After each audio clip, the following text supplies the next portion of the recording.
So what's up guys, welcome back again to another vlog. So for today's vlog, meron tayong bibilhin na makina. So bibili tayo ng 4K engine na merong automatic transmission. Kasi may nagpapabuild sa atin nun guys. So ngayon nandito tayo ngayon sa Southwoods. So kakain muna tayo bago tayo pumunta sa bibilhan natin ng makina. Pero bago tayo bumili ng makina, may kukunin din kami ng mugs. Yung pinili kong mugs para dun sa aking 4FT. So yan guys, let's go. Ito nga pala guys yung dala nating sasakyan ngayon. Yan, kay Kuya Chito ito. Dito natin ikakarga yung mga bibilhin natin mamaya. Yan, kayang-kaya naman yan ng kanyang owner. Dito na kami guys sa aming favorite na kinakainan dito sa Southwoods. Yan, binalot.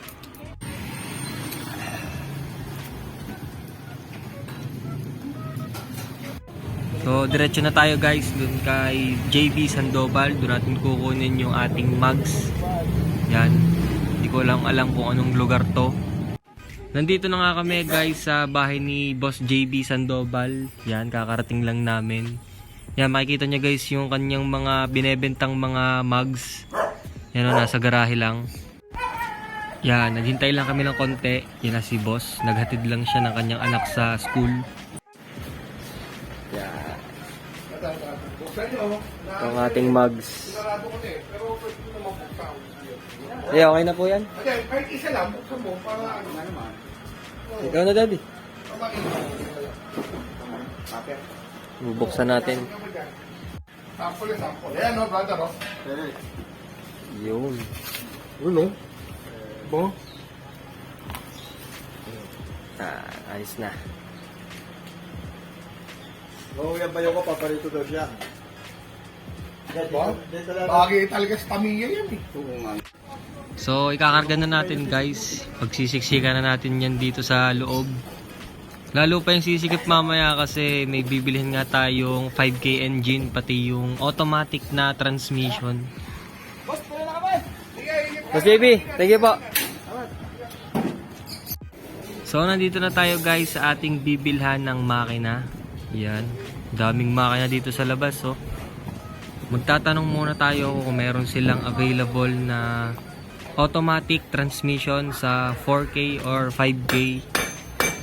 Kasi kung wala, edi hahanap tayo sa iba pa. Yan, si boss yung nakausap namin sa telepono kanina, yung tinatawagan namin.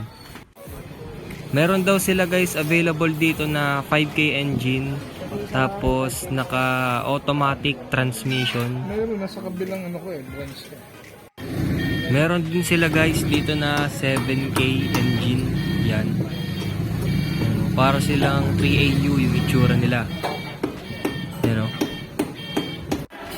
So guys, bale lunch break muna kami. Yan, dito kami kakain sa Mang Inasal. Yan o. Mag-a-unli rice muna kami.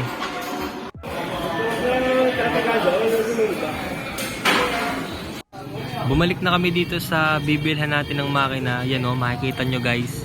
Meron dyang diesel yun, yung nasa anong yun. Yan, papaganahin nila yun doon, check kung nagana. Ito na guys yung ating 5K engine. So papaganahin yan ni na kuya. Titingnan natin kung anong problema, kung may sira ba o wala. Yan, kaya natin papaganahin.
Tatanggalin nila guys yung transmission nito kasi manual yan. Eh yung kailangan nga natin guys automatic transmission yan. Kaya tatanggalin nila kuya. So natanggal na nga nila guys yung transmission. Tapos itong flywheel tatanggalin din nila kasi manual yan. Automatic yung kailangan natin.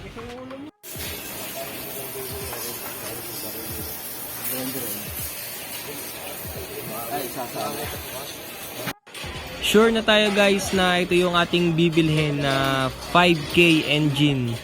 Yan. First time nating makakapag-build ng automatic transmission sa ating mga ginagawang owner type Jeep.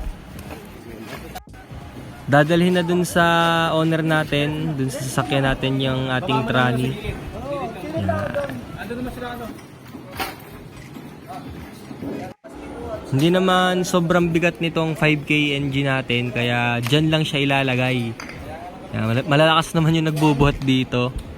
Yan o, basic sa kanila yan.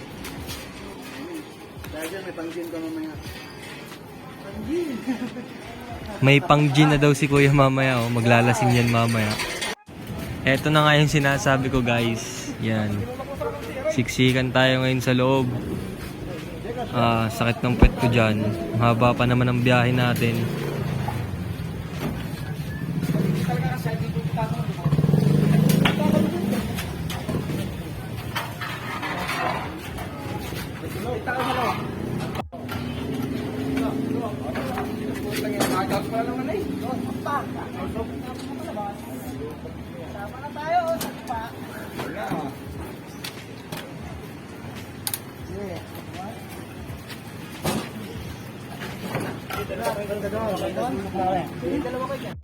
Kahit patricho yan, wala problema.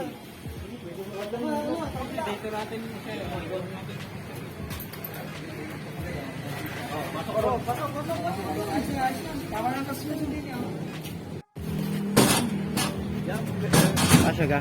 Ay, tanggalin na yun.